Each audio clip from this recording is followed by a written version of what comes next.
9月1号，普京前往俄罗斯在欧洲的飞地加里宁格勒访问，这是俄乌冲突半年多以来，普京首次现身波罗的海沿岸。这里被视为一把插入欧洲的尖刀。俄占据加里宁格勒，就能将波罗的海舰队以及携匕首高超音速导弹的米格31战机部署到2个北约成员国波兰与立陶宛中间。那么，普京时隔17年访问加里宁格勒，意在传递什么信号？普京专机航线与北约多国擦肩而过，毫不忌惮深入北约腹地，是否有点冒险呢？按照俄罗斯的说法，普京这次视察加里宁格勒，为了庆祝俄罗斯9月1号的知识日。而普京上一次到访加里宁格勒是在2005年。值得关注的是，普京为当地学生上了一堂国际关系公开课。课上，普京对小听众们说，自己刚与俄教育部长交谈，得知乌克兰学童不知道乌克兰和俄罗斯曾是苏联的一部分，也不知道克里米亚大桥的存在。Потом мне вчера рассказывал, я просто, извините, рот открыл. Вот школьники. 普京还阐述了俄军在乌开展特别军事行动的目标。他指出，一个反俄飞地正在乌克兰境内形成，并对俄构成威胁。因此，俄军以及顿巴斯民兵的目标和使命是结束战争，保护顿巴斯以及俄罗斯自己。加里宁格勒被视为一把插入欧洲的尖刀，地方虽小，地位甚高。7月底，普京批准发表俄新版海洋学说，该学说包含俄4大舰队之一波罗的海舰队发展、保护俄在波罗的海的国家利益等，其中强调了加里宁格勒的交通可达性，提出优先在加里宁格勒州、圣彼得堡等地发展海洋交通，建造有竞争力的船只等。德国联邦国防军总监察长佐恩警告，西方绝不能低估莫斯科，其有能力开辟第2条战线，潜在的冲突热点正是加里宁格勒。俄罗斯现在有没有在加里宁格勒部署核弹头呢？我个人认为是有的，是肯定有的，因为它附近到处都是北约的这个部队，而且现在已经大大加强了北约在这儿部署的这个力量所以它更加会强化核力量。什么这个伊斯坎德尔导弹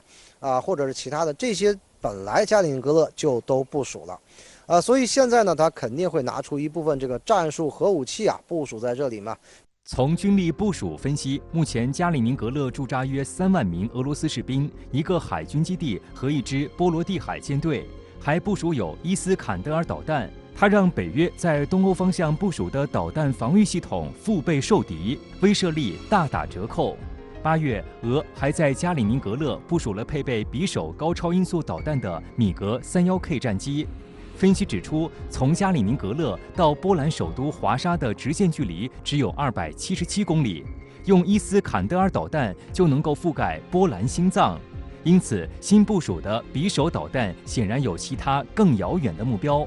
普京曾警告说，任何在俄乌冲突中对俄构成战略威胁的国家都将面临报复性打击。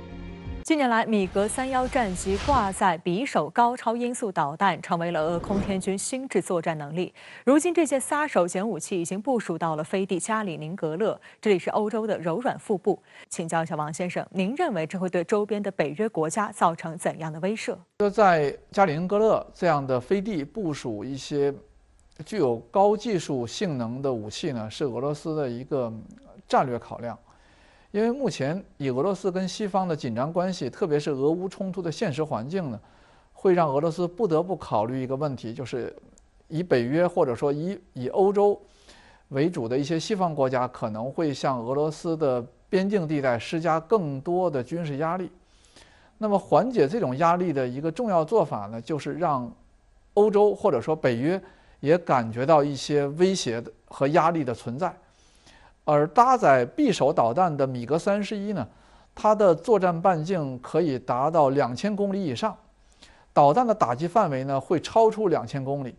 如果从地图上看一下，以加里宁格勒为核心的2000多公里的半径，几乎是覆盖了整个欧洲所有的核心地带。这样就让欧洲也会感觉到一些现实压力，而这种压力的存在会缓解俄罗斯在俄乌冲突的问题上所遭受的西方的压力。我想这个棋子也许就是一个减压用的，并不是真正为一场战争所做的准备。9月3号，俄罗斯国防部宣布，自开展特别军事行动以来，俄军已经在乌克兰摧毁286架飞机、372套防空导弹系统、1867架无人机、4776辆坦克等一系列武器装备。那么，俄军这份成绩单表现如何？为什么在这种情况下还打不服乌克兰呢？秦先生，单从俄军公布的这个数字来看啊，也就是说，刨开如果乌克兰没有美西方的支持，